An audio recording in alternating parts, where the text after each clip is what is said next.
Mbote balandi ya chaîne abiso CLZSS TV. Tozana esengo ntango nyonso topusanaka po ete tolobela makambo etali makambo ya Nzambe, Troisième Testament. Esengo na biso ezali par rapport na kokotaka na kati ya bolingo ya Nzambe. Bolingo eza na kati na liloba na ye. Na kolobela na tinetali kondima, la foi.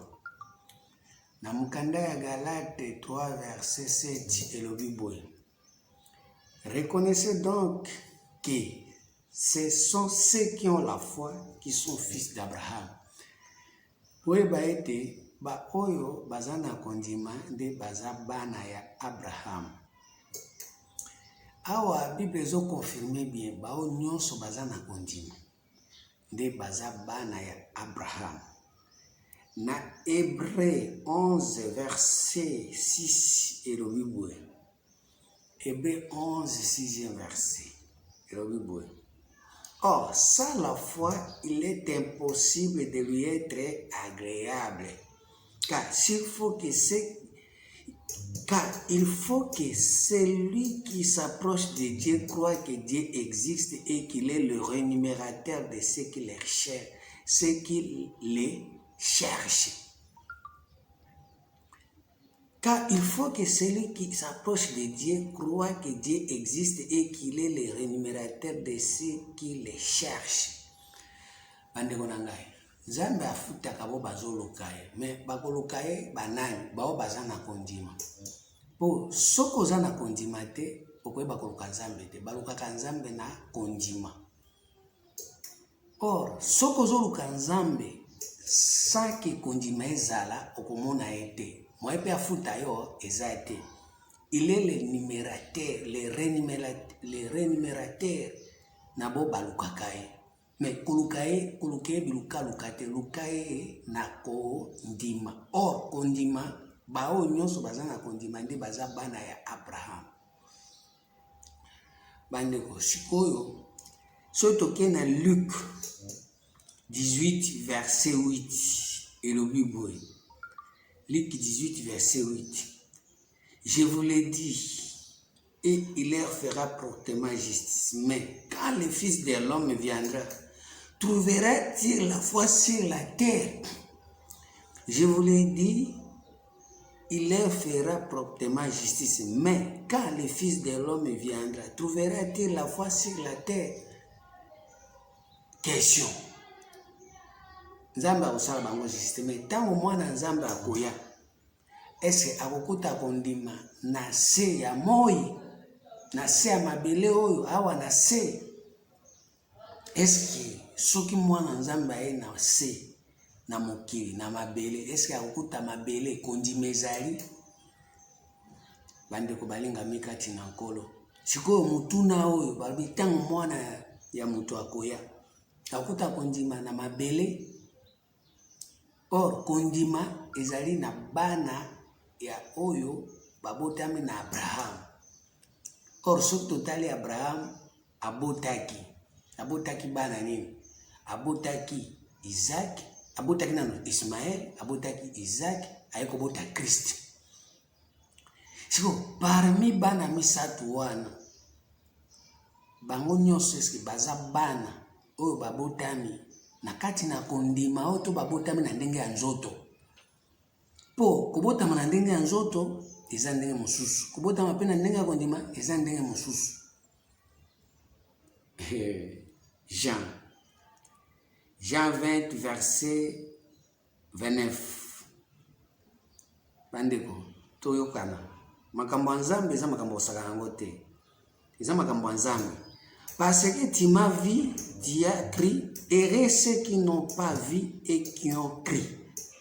Parce que tu m'as vu, tu as cru, heureux ceux qui n'ont pas vu et qui ont cru. Pambato moningai ndo ndimi, mais esengo na ba oyo bazomona te mais bazondima. Or kondima ezali par rapport na komona te. Parce que soko ndimi omoni wana oza hérité, mais esengeli kondima sans pour autant omona nde ozaire parce que baoyo baza na kondima wana ezali par rapport na kozanga komona me bandimi nde bao wana baza bana ya nani ya Abraham. Mais soki yo oza na kondima na par rapport oso omoni oza mwana Abraham te, tata na aza Abraham te, luka tata na yo. Parce que na terre na mabele est-ce que kondima ezali po mutu soki alingi andima na mabele il faut amona mabele nde atali nde andimi siko namoni mabele nde na ndimi. Mais siko mwana mutu tango akoya okuta kondima na mabele akuta te parce que mabele ezolakisa batu makambo oyo ya komonana, makambo ya komonana nde elakisaka mabele elakisaka. Po mutu soki aza na kondima ya komonana te wana ezali su na mabele te, wana elongwe na mabele oyo ezomonana te ezalaka na mabele te, mais oyo ezomonana ezalaka na mabele. Siko soko oza na kondima il faut kondima na eloko oyo omoni te wapi na mabele. Nzambe tozonga kaka na Hébreu wana, Hébreu 11 premier verset jusqu'à 3. Siko bato ebele baza na kondima na mabele bazomona bamoni mabele ebimisi nde bandimi. Mais or esengeli kondima sa protomona na mabele. Hébreu 11 verset 1 à 3. Or la foi c'est une ferme assurance des choses qu'on espère, une démonstration de celles qu'on ne voit pas. Eza makambo ozo démontrer ozomona te wapi na mabele. Pour l'avoir possédé, les anciens ont obtenu un témoignage favorable. C'est par la foi que nous reconnaissons que le monde a été formé par la parole de Dieu, en sorte que ce qu'on voit n'a pas été fait de choses visibles. Bandeko, siko na mabele tozalaka na biloko eza visible. Yango moni sikoyo bao nyonso baza kondima na biloko eza visible baza bana Abraham te. Mais singeli bazala bana Abraham par rapport na biloko eza invisible oyo ezomonana te. 2 Corinthiens 4:18. Zambi sunga mutu moko akoka makambo oyo. 2 Corinthiens 4:18. Elobi boye. Un point éternel de gloire parce que nous regardons non pas aux choses visibles mais à celles qui sont invisibles. Car les choses visibles sont passagères et les invisibles sont éternelles. Les choses visibles, ezalaka na mabele, eza passagères. Mais oyo ezali invisible, eza na éternité. Bandeko na foi, eza na biloko ezali invisible, oyo eza na éternité. Nde siko balobi kondima esengeli ezala wana. Mais siko mwana mutu tango akoya ese akuta kondima na mabele akuta te, puisque batu nyonso bazondima na mabele bazondima na biloko eza visible. Mais soko lingo ndima oyo Abraham il faut okota na biloko eza invisible. Pourquoi? Deutéronome 29:29. Deutéronome 29:29 elobi boye. Ndeko yoka bien makambo na zoloba. 29 elobi boye. Les choses cachées sont à l'Éternel notre Dieu. Les choses révélées sont à nous et à nos enfants en perpétuité afin que nous mettions en pratique toutes les paroles de cette loi. Les choses cachées sont à l'Éternel notre Dieu. Makambo sikoyo ezo ebombana. Ebombani wapi? Soko lukia ngona mabele omona ngote. Yango nde sikoyo eza biloko ya Nzambe. Mais eloko oyo eza polele eza ya biso na bana na biso. Sikoyo tango mwana mutu akoya akuta ba biso na mabele kondima ezali ya biloko na biso na bana na biso. Mais makambo ya Nzambe ya kobombana kondima eza te. Yango wana siko bao baza bana ya Abraham esengeli baza na kondima na biloko oyo ezali na mabele te oyo ezomonana te. Bandeko balinga mikati na nkolo. Siko soko ndimi biloko ezomonana te nde oza mwana ya Abraham. Mais soko ndimi biloko ezomonana oza mwana ya Abraham te oka tata nao. Marc 12 verset 27.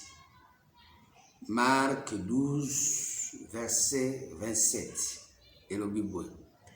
Dieu n'est pas Dieu des morts. Tout banana 26. Pour ce qui est de la résurrection des morts, n'avez-vous pas lu dans le livre de Moïse ce que Dieu lui dit à propos du buisson? Je suis le Dieu d'Abraham, le Dieu d'Isaac et le Dieu de Jacob. Dieu n'est pas Dieu des morts, mais des vivants. Vous êtes grandement dans l'erreur. Awa makamboyo nzambe azoba na kanda. Abi bino bozo kondimela biloko oyo ezomema bino na liwa. Nga naza moto ya liwa te, nga za bato bakufa te, nga za moto ya bato baza na bomoi. Bato nini? Ba Abraham nini? Ya kondima. Ba ya kondima nde baza na bomoi. Ma oyo ya tere, oyo ya komona na mabele na ningi na mona Abraham, baza deja bakufa. Me na kati na kondima na biloko ezomona na te, Abraham aza na bomoi. Kondima ya lolenge wana nde oza mwana ya Abraham na biloko ya bomoi. Biloko ya bomoi oyo ezomona na mabele te.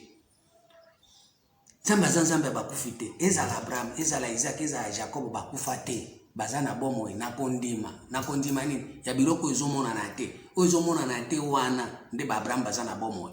Isaac aza na bomoi. Isaac aza na bomoi. Na ndenge tozolo baboye baza vivant. Jacob aza na bomoi, baza vivant. Mais soko koti si kondima na mabele, biloko eza na mabele, kondima eza te. Wana Abraham akufa, Isaac akufa, Jacob akufa. Yango wana lelo batu nyonso baza na kondima te. Parce que bazo ndima biloko eza na mabele. Or soko ke na mabele, Jean 8, so ke na mabele, batu nyonso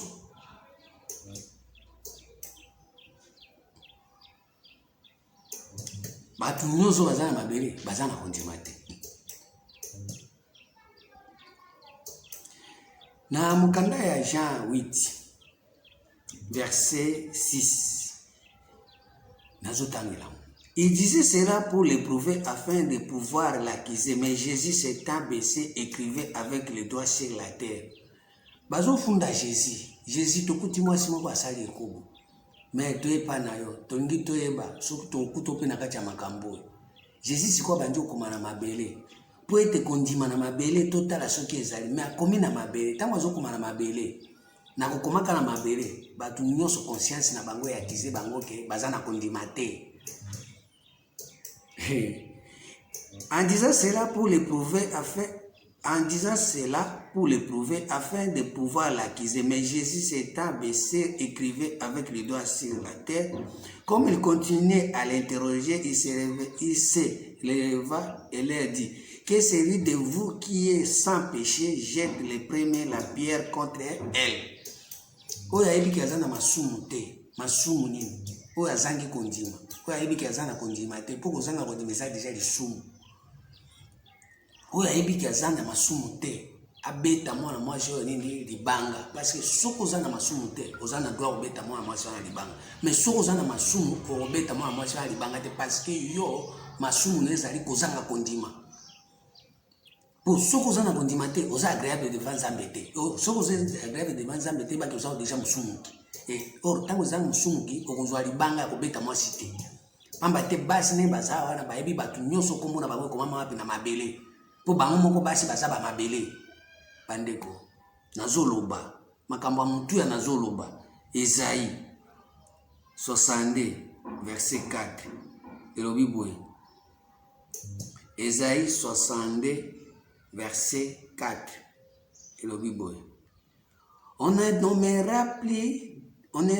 te nommera plus délaissé. On ne nommera plus ta terre désolation, mais on t'appellera mon plaisir en elle. Et l'on appellera ta terre épouse. J'avais dit ta terre, ma belle na yo, eza mwasi. Si o mwasi wana, oyo baza kubete, baobi babete libanga, eza terre. Terre wana eza mwasi. Si o nakotala boye, na kati ya terre, batu nyonso bakomi kombo na bango, baza na conscience na bango ezo akize bango ke baza na kondima te. Yango wana moye babeta libanga eza te.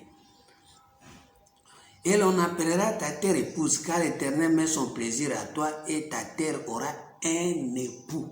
Mabele ezalaka na mobali. Mais ce qu'on a kotala boye, ba mabele nyonso oyo bato bazolingaki ba akize kondimeza te, puisque na kati na mabele kondimeza te. Parce que bato nyonso mabe masumu oyo mabele eza nango oyo ezolakisa bato ke baza na kondima te, bato nyonso basi bakota na mabele wana. Yango moni Bible lobi outaki na mabele okozonga wapi na mabele, parce que mabele bato nyonso bautaka na mabele bazongaka na mabele. Ecclésiaste 3 verset 20 à 21. Ecclésiaste 3 verset 20 à 21. Et le Bible, tout va dans un même lieu. Tout a été fait de la poussière et tout retourne à la poussière. Qui sait si le souffle des fils de l'homme monte à haut et si le souffle de la bête descend en bas dans la terre. Ah oui, ça problème ya souffle. Souffle sikoyo ya mwana mutu. Est-ce que mataka likolo? To souffle ya ba bête na ya banyama eza différent. Babi non baza bango nyonso na même sort. Bango nyonso ba souffle ndenge moko. Ça veut dire quoi? Kondimeza te. Batu nyonso baza na souffle ekitaka na se, ekitaka na se, ekitaka na se. Or soki souffle mati likolo ndio komi na kondima. Po likolo ezali esika oyo makambo ezali ya komonana te, eza makambo ebombana. Mais na se eza makambo ezomonana. So ndenge ezomonana batu nyonso balingi makambo ya terre oyo emonanaka. Batel bakena mainjili. Lipa bazui osti biscuit bekatef batie. Biloko bakomonana oyo ezomonana na mabele. Mwasi mama ya kitambala nde mwasi. Ndime mbongo, offrande mbongo, biloko nyonso wana eza biloko ya mabele. Jiko yango moni ke batu nyonso souffle na bango ezokende ka wapi na mabele. Pema nyonso bazaka nango, makasi nyonso ya pema baza nango eza bazaka na souffle mpona ntina etali mabele. Or mabele soko oza na souffle ya mabele oza na kondima te. Puisque la foi, c'est une foi assurante des choses qu'on espère, celles qu'on ne voit pas. Les choses qu'on espère, celles qu'on ne voit pas sur la terre. Or, ce que nous avons kondima, déjà, mwana ya Abraham. Or, Abraham peut, nous avons confirmé, oui, sans la foi, tous à l'agréable liboso na été parce que tous au bout d'amande na ndenge ya kondima na tata Abraham na biloko ezana mabele te. Na biloko ezali ya kozanga komonana na mabele. So lukiango na mabele kozwango te. Qui sait si le souffle des fils de l'homme monte à haut? Nani ayebi est-ce qu'il y a souffle ya mwana mutu emataka likolo? Et si le souffle de la bête descend en bas dans la terre? Tout va dans un même lieu, na verset 20. Nyonso kindika esika moko wapi na mabele. Souffle nyonso, soki mutu azopema ezaka pona nini? Po souffle nyonso ezokende wapi na mabele. Oro souffle soki ezokende na mabele kondimeza te. Po mabele eza biloko oyo bato bazomonana eza mwasi. Or mwasi wana soki okangami na ye yo pe okubanda conscience ne banda kwa akize yo de façon que ozotala ke ozana kondima te. Bande ko balinga mikati na nkolo. Luc 20 verset 33 à 37. Zambe sunga mutu moko ya koka makambo oyo. Luc 20 verset 33.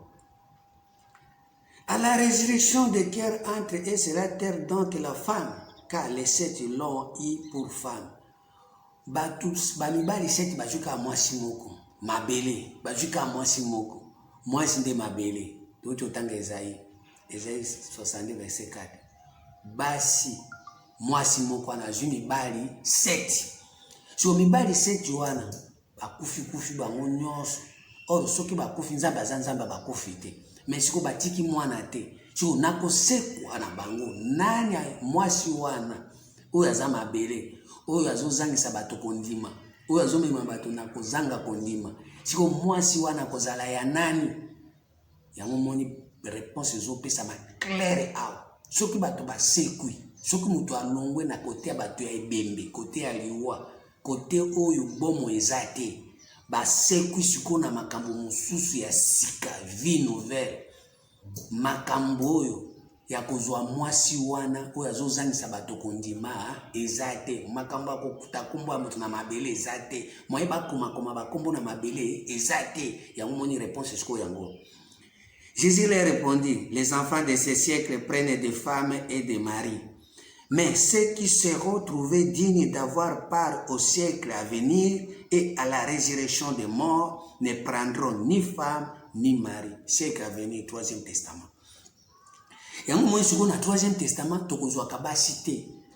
Tokozwaka pe mibali te. Parce que toki tozwi basi tozwi mibali bakombo na biso ekomama api na mabele. Ase momala kondimeza te. Puisque mwana moto kokuta jamais kondima na mabele. Kondima ezalaka na eloko ezomonana te na mabele. Car ils ne pourront plus mourir parce qu'ils seront semblables aux anges et qu'ils seront fils de Dieu étant fils de la résurrection. Des bat na nzambe, des place ko ba na nzambe bazomonana na nzela ya Abraham, na nzela ya kondima. Makambo ya mbinguni. Zambe molimo kambanga yoyo. Zambe molimo kambanga yoyo. Zambe molimo poyo eza makambo ya mbinguni makambo ya molimo.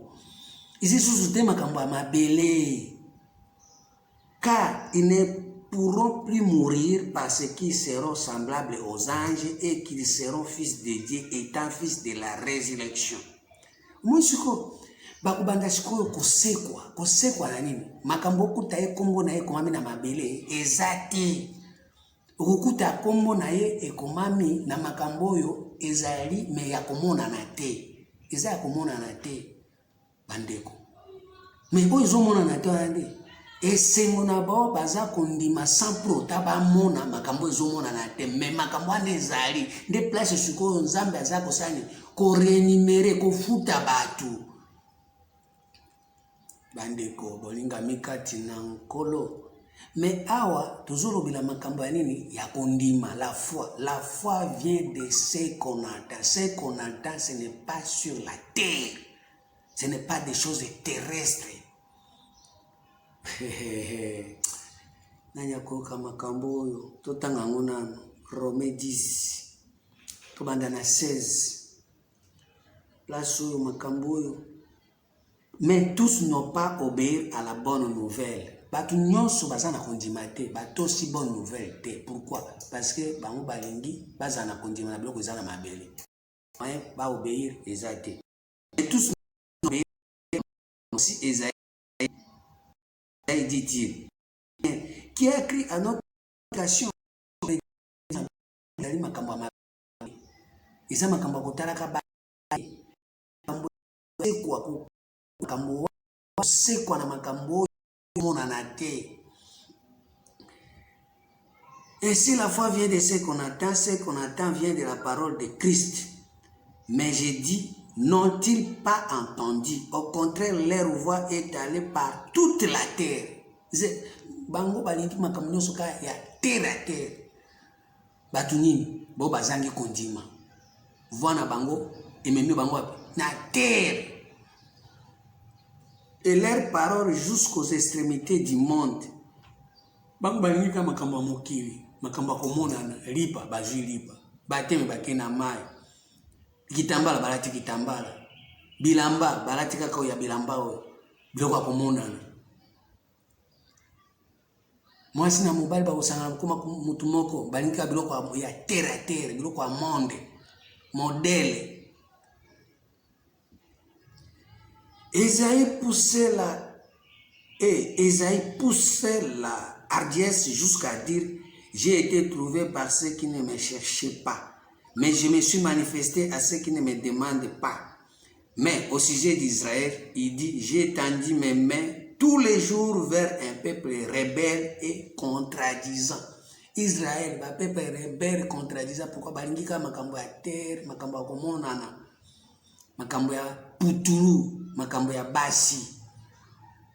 kozwa mwasi 7 mibali bazozwa ka ba mwasi moko bazozwa pe babota pete yango moni kobota wana nzambe amoni nganza nzambe ya bakufi te pona pesa bino bana nzambe Abrahamu azana bomo oyo eza makambo ya nini ya kondima sans to mona oyo eza na kondima sans to mona ndeza makambo ya nzambe mais soko zana kondima biloko zo mona eza ya biso na bana na biso totangi mukanda ya Deutéronome 29 yango moni tozonga ka Deutéronome wana 29 verset 4 Deutéronome 29 verset 4 c'est le Bible. Mais jusqu'à ce jour, l'Éternel ne vous a pas donné un cœur pour comprendre, des yeux pour voir, des oreilles pour attendre. Alors, c'est quoi? Tel est l'eau, babi, jusqu'à ce jour. Mais jusqu'à ce jour, tel est l'eau. Dengi bozana kondimate. Nzambe atikala kopela sabino motema te pona ko comprendre makambo ya kondima. Pamba te kondima, eza makambo ezomona na te. Mais il faut pas peso motema nanga. Mais jusqu'à ce jour, l'Éternel ne vous a pas donné un cœur. Vous avez un motema. Vous avez un motema.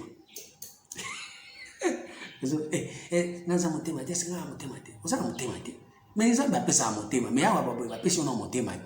Pour ça, va passer à motema, vous comprenez. Mais ça va passer à motema, vous comprenez. Vous avez un motema. Vous comprenez? Des yeux pour voir. Nous n'avons pas pêché au pays misouté. Nous avons mis sur la tata, non, la maman, non, babota. Mais nous avons fait pêcher. Mais jusque là, nous avons pêché au misouté. Nous avons fait un monde à tous aveugles. Mais nous avons fait un examen. Puisque nous avons mis au misouté. Des oreilles pour attendre. Biloko nyonso ozana ngote, ozana misouté, ozana matoi te, ozana na motema te. Nzambe apesi na noyo te.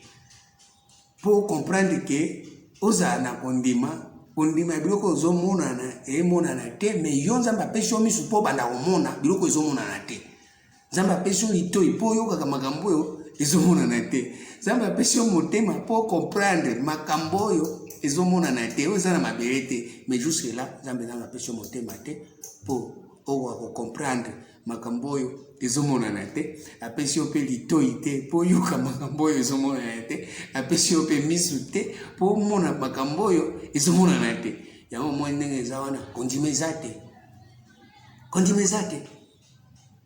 mwana mutu ntango akoya eske akuta kondima akuta te parce que motema eza te matoi eza te misu mpe eza te soki biloko misato wana eza te makambo wana etali yo te kondima etali yo te nde oza mpe mwana Abraham te oza mwana ya Marie Jeanne oza mwana ya papa François oza mwana ya papa Claude na mama Antoinette mais tata na yo Abraham te nzambe mpe ayebi yo te po kondima eza te mwana mutu mpe soki aye akokuta yo oza na kondima te eza ngai te eza Bible. Matthieu 7 et Matthieu 13 à 17. Matthieu 13 à 17. Et le Bible. C'est pourquoi Jérémie parle en parabole parce que en voyant, il ne voit pas. Et qu'en attendant, il n'attend ni ne comprenne. Et pour s'accomplir cette prophétie d'Isaïe, vous attendrez de vos oreilles et vous ne comprendrez point. Vous regarderez de vos yeux et vous ne comprendrez, vous ne verrez point. Car le cœur de ce peuple est devenu insensible. Motema, bapesina motema, motema comme insensible.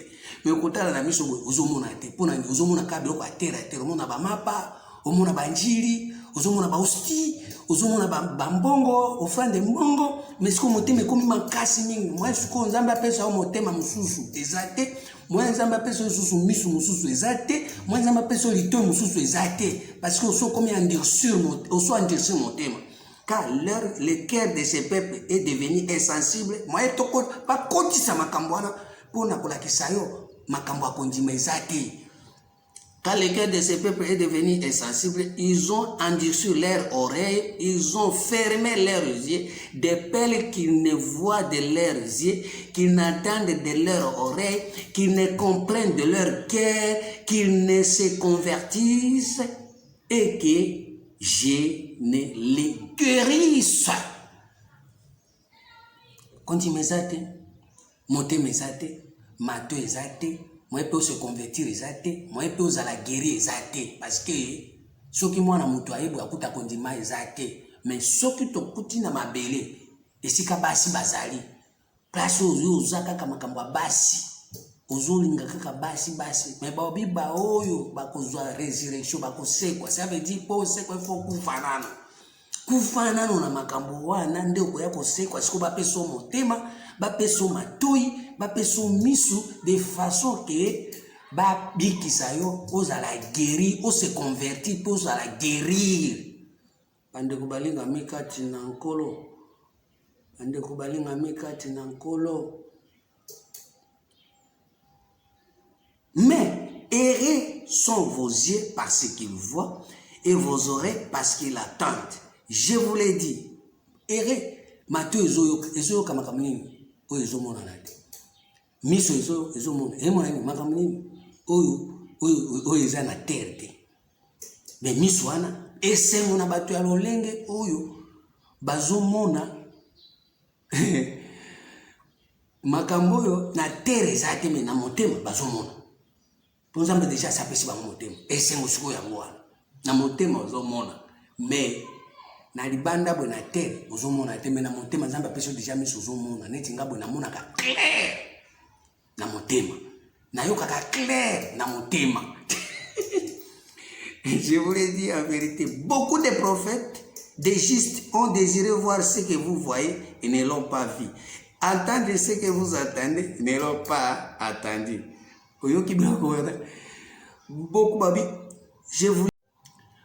Beaucoup de prophètes et des justes ont désiré voir ce que vous voyez et ne l'ont pas vu. Attendre ce que vous attendez et ne l'ont pas entendu. Ba juste belé, bazana ba ba juste.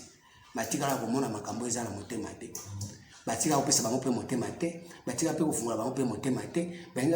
Batika la koyokisa bango pe makambo eza na motema te.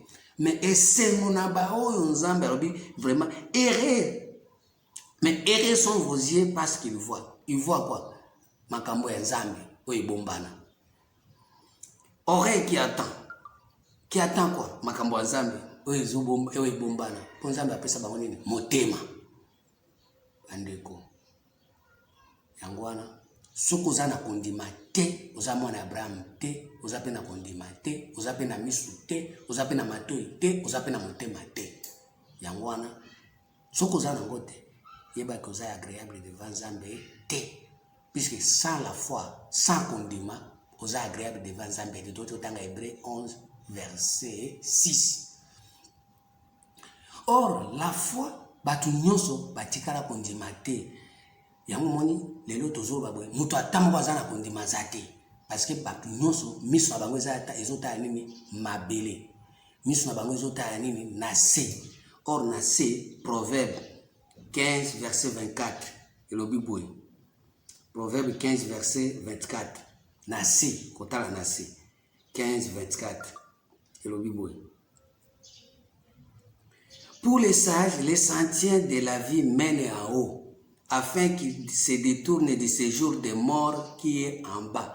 C'est-à-dire, batu nyonso bazotala na se, bazana kati ya ce jour de mort, oeza na se, na terre.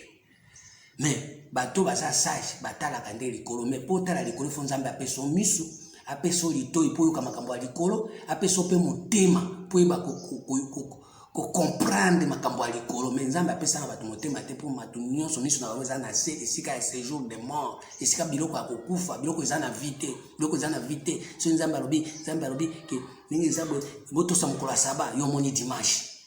Esika bawe bazali, esika bibembe bazali. So Nzambe alobi bayaka ndako Nzambe maboko pamba te yo moni bâtiment na bino. Wana eza biloko ya se, biloko ya terre à terre. Tango Nzambe alobi ke esengeli to bondela yo bandi Nzambe ozo senga ka pesanga libala pesanga voyage pesa biloko terre à terre. Pisanga musala biloko ater biloko ana mabele biloko ana eza kote mabele oyo kondimezaka kuna te eza biloko ezomonana kobala ezomonana musala ezomonana eza ba biloko ezomona mais nzambe azolinga topanda kosala makambo ezomonana te ba voyage musala mbongo eza biloko akomonana or ba biloko akomonana na eza na kondima te mokili moyen kelama eza te totangi Hébreu 11 verset 1 à 3 mais mokili kelamaka na biloko oyo ezali na kondima mais biloko ya démonstration biloko ezomonana te oyo ezomonana te wana nde esengeli sikoyo bapeso motema bapeso miso bapeso lito yo banda sikoyo nde komona bandeko balingami kati na nkolo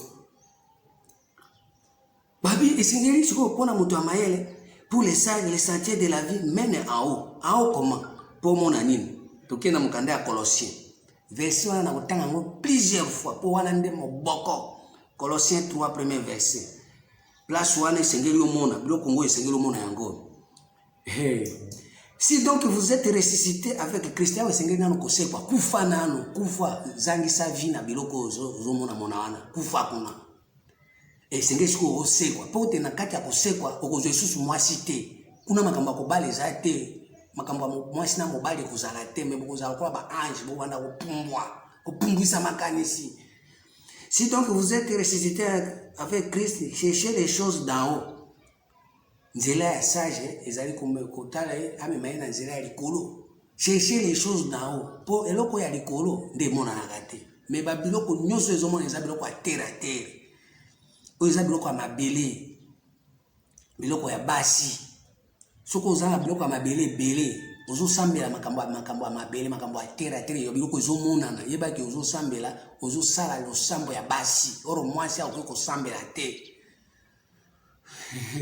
Si donc vous êtes ressuscité avec Christ, cherchez les choses d'en haut où Christ est assis à la droite de Dieu. Affectionnez-vous aux choses d'en haut et non à celles qui sont sur la terre.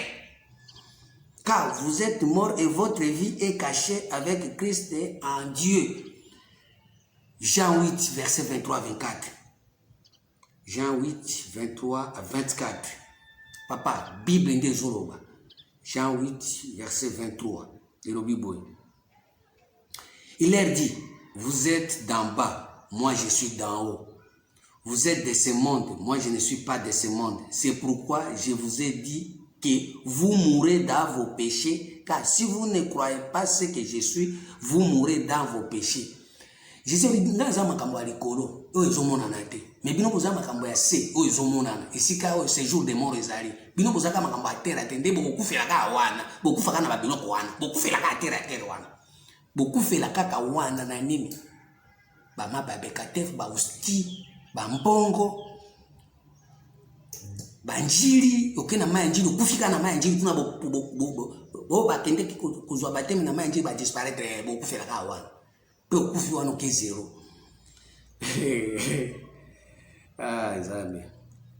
C'est pourquoi je vous ai dit que vous mourrez dans vos péchés. Car si vous ne croyez pas ce que je suis, vous mourrez dans vos péchés. Beaucoup faka ndengwana, yango moni beaucoup fa ibele pona nini. Ozokufa nakendeki kosambela nakendeki nalelipa nale nzoto ya Kristo ole nzoto ya Kristo okufi. Ponzo ta kisoli eza ba bekatef eza ba mapa bakati kati ba gato bakati okufila ka wana na ndi okufa pe ka wana na mukanda ya 1 Corinthiens 15 verset na banana 13. S'il n'y a pas de résurrection des morts, Christ non plus n'est pas ressuscité. Et si Christ n'est pas ressuscité, notre prédication donc est vaine, biloko terre à terre. Et votre foi aussi est vaine. Vaine, vanité. Il se trouve même que nous sommes de faux témoins à l'égard de Dieu, puisque nous avons témoigné contre Dieu qu'il a ressuscité Christ, tandis qu'il ne l'aurait pas ressuscité. Si les morts ne ressuscitent point, ceux qui bozo sekwa te bozo kufate na kolongwaka na makamba kozanga kondima kotala ka biloko a terre po bo sekwa na biloko ezomona na te. Yebake bokufa Yesu azosekwa te Kristo pe azosekwa te ndenge zana ndenge asekwite bino pe bato nyonso boza wana bokosekwa pete po esengeli kosekwa po tampo kosekwa nde mpiko bokobanda kozwa kondima Po mutu akosekwa bando te su biloko eza libanda na terre te akobanda kotala biloko ezobombana biloko ezomonana te. Car si le mort ne ressuscite pas, Christ non plus n'est pas ressuscité. Et si Christ n'est pas ressuscité, votre foi est vaine, vous êtes encore dans vos péchés. Votre foi est vaine. Bozana kondimanakati ya vanité. Par conséquent, aussi, ceux qui sont morts en Christ sont perdus. Na minute wana batu nyonso bakufi na kati na Kristo oyo ya biloko ezali banda na terre baza ya kobunga. Si dans cette vie seulement que nous espérons en Christ, nous sommes les plus malheureux de tous les hommes. Vini ya terre. Vini ya kotala ka biloko na se. Bible lobi bayaka na ndako nzambe maboko pamba te yo tie mbongo na maboko. Soki kana vie wana ndio ozo espérer na Christ. Oza les plus malheureux. Bible lobi to sa mokolo saba yo to si dimanche. Soki kana vie wana ndio ozo espérer à Christ. Ozo espérer na Christ oza plus malheureux. Nzambe. Yesu. Nandimela nanye, nandimela nzambe na lola oyo nandimela nzambe na lola oyo, nandimela nanye, nandimela nanye, ndimela nzambe na lola oyo, kumama lelo kumama lelo libela. Kumama lelo yo, kumama nzambe, kumama le. Yangwana omoni, tango Marthe amonaki makambo yo alobi boye. Lorsque Marthe apprit que Jésus arrivait, elle alla au-devant de lui, tandis que Marie se tenait assise à la maison. Marthe dit à Jésus, Seigneur, si tu étais ici, mon frère ne serait pas mort. Marie na Marthe bango de bakangami na Lazare basi na basi. Siko Marthe abi Seigneur Jésus soko zalaki awo makambo ya biso basi kotala ka mabele na biso ba Lazare. Soko zalaki awo be Lazare nga kufa te me biso basi ngai Marie na Marthe to fandeli Lazare yango moni azana kokufa pourquoi parce que kondime zalaki te. Marthe dit à Jésus, Seigneur, si tu étais ici, mon frère ne serait pas mort. Yoka Jésus répond. Jésus lui dit, dans 25, Jésus lui dit, je suis la résurrection et la vie. Celui qui croit à moi vivra quand même il serait mort. Et quiconque vit croit à moi ne mourrait jamais. Croit-il à cela? On dit Jésus à BBC que n'a pas de nazari c'est quoi. Ce qui a koufi, côté à côté la kabilo qu'on a c'est. Akoya kosekwa kote akotalaka biloko ezomona na te na kopese motema na kopese matoi na kopese misu akobanda komona pe na kogerire ye bandeko balinga mikati na nkolo mais soki nazalaki na ngaki makambo na ngai koma te mais ngana zate bino basi na Lazare de bofandisi akokufa parce que akotalaka terre atalika basi aotali la Marthe aotali la Marie et quiconque vit et croit à moi ne mourra jamais. Crois-tu cela? Ce mutu andimeli ngai akokufa te parce que abandotala mabele te abandotala biloko oyo ezomonana te. Or la foi c'est une démonstration des choses qu'on espère, celles qu'on ne voit pas. Siko soko koti na biloko wana nde Abraham aza okokufa te. Yango moni entre homme riche na pauvre Lazare tango bakufaki te po babandaki koloba. Est-ce que mutu oyo akufi akoloba mais bango bakufaki mais baoloba ça veut dire okufa te mais siko ba na Luc to tanga ngona Luc 11 verset 22 to banda ngona les pauvres mourirent et il fut porté par les anges dans le sein d'Abraham. Au moins siko pauvre akufi ba memie dila na 21 et il désirait se rassasier des miettes qui tombaient de la table du riche et même les chiens venaient encore lécher ses viscères. Les pauvres moururent, ils furent portés par les anges dans les seins d'Abraham. Les riches moururent aussi, ils furent ensevelis. Dans les séjours des morts, nassé, tout le temps, Proverbe 15, verset 24. Aki na séjour des morts, terre à terre. Bakufi, par rapport na makambo terre à terre, kuna kondimezate. Bakufa kite, bazaki de terre à terre. Bozo za terre à terre, za liwa vie za kunate. Ya mon nzamba zo ba za nzamba Abraham, na nzamba Isaac, na nzamba bakufi te. Oko kufa mozoloba. Bible zo ba na Timothée 5 verset 6, celui qui vit dans les désordres est mort, c'est quoi que vivant. Ozo vivre dans désordre, désordre à dire kotalaka terre à terre, kotalaka makambo yo eza terre à terre. Dans les séjours des morts, éleva les yeux, et tandis qu'il était en proie au tourment, il vit de loin Abraham et Lazare dans son sein.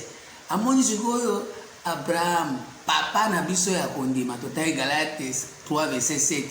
Na Lazare o babomai na Marie na Marthe.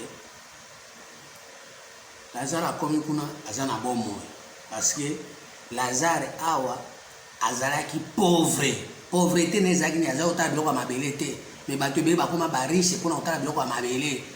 Lipa kemba moko na azwi gâteau, azwi hostie, azwi babiloko nyonso eza biloko ya mabele. Yango bariche wana baza ti lelo. Po Bible ezoba mokanda ya Ecclésiaste 1 verset 9 oyo ezalaka nde ezali nde kozalaka eloko moko asika eza te. Na Ecclésiaste 3 verset 15 babi nzambe azozongisa makambo eleka ezozonga ti lelo. Nde lelo ti lelo bamari bazali balazare bazali mais baza ya kokufa po kondima eza te, mais na kati na kondima baza na bomo. Yango moni Lazare awa sikoyo afandi esika Abraham aza na kati ya libumu ya Abraham. Moto azali pauvre azosenga ye mai pesa ata litanga. Abraham abina kopesa te parce que na 3e testament soki yo oza na kati ya 1er testament na 2e testament okokota te. Okokota te. Préoccupation yango moto asa sekwi azonga esusu esika ya bibembe na 1er testament na 2e testament azonga te. Yo pe moyo ya kotoyo eza te ekomami ya wati totanga on a verset. Les riches disent, je te prie donc, Père Abraham, d'envoyer Lazare dans la maison de mon père, car j'ai 5 frères. C'est pour qu'il leur atteste ces choses, afin qu'ils ne virent pas aussi dans ces lieux de tourment. Abraham répondit, ils ont Moïse et les prophètes qui les écoutent. Et il dit, non, Père Abraham, mais si quelqu'un des morts va vers eux, ils se repentiront. Et Abraham lui dit, s'ils n'écoutent pas Moïse et les prophètes, ils ne se laisseront pas persuader quand même quelqu'un de mort ressusciterait. Neti tozoya ko service bino na 3e testament. Esika bolongo na biloko ya mabele. Bobanda siko kota biloko ya kubomba na we eza na kati. Siko soki yo lingi kokufa te. Po ete to ya kubimisa ko te ya kosekwa. Yeba ke na minute oyo makambo oyo tosi tokufa ata tozongi kuno koyoka te parce que yo ozana Abraham et ozana Moïse, ozana ba prophète, ozana Moïse, bibeko bato ba fandela ba mibeko ba mapae, ba église, batima e biloko akomonana, Moïse na Moïse, mibeko na ba prophétie alokuta. Bango bazaka kuna nzambe alobi, nzambe akosala kondima, nzambe akosala okende poto ba prophète. Nzambe akosala okende poto ko voyager, ko bota, ko zwa mbongo, ko songa ndako, ko zwa mwana, ko zwa bébé ngenge.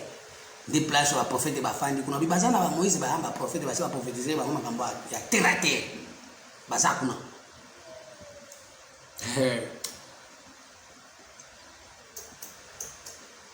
Na mkanda Luc verset 26. Luc 16 verset 6. D'ailleurs, il y a entre nous et vous un grand abîme afin que ceux qui voudraient passer d'ici vers vous ou là vers nous ne puissent le faire. Mon différence est ça. Biso tout ça 3e testament. Makambo za 3e testament, okoko ne sala na 2e testament. Moi pe makambo 2e testament yo sala wa ezate. Pokuna bazo sala makambo terre terre, makambo basi. Mais koto biso to bala raté. Koto basi bazate. So moya kokende kuna ezate. Moya pe bango baya kotoyo ezate puisque abime eza na kati.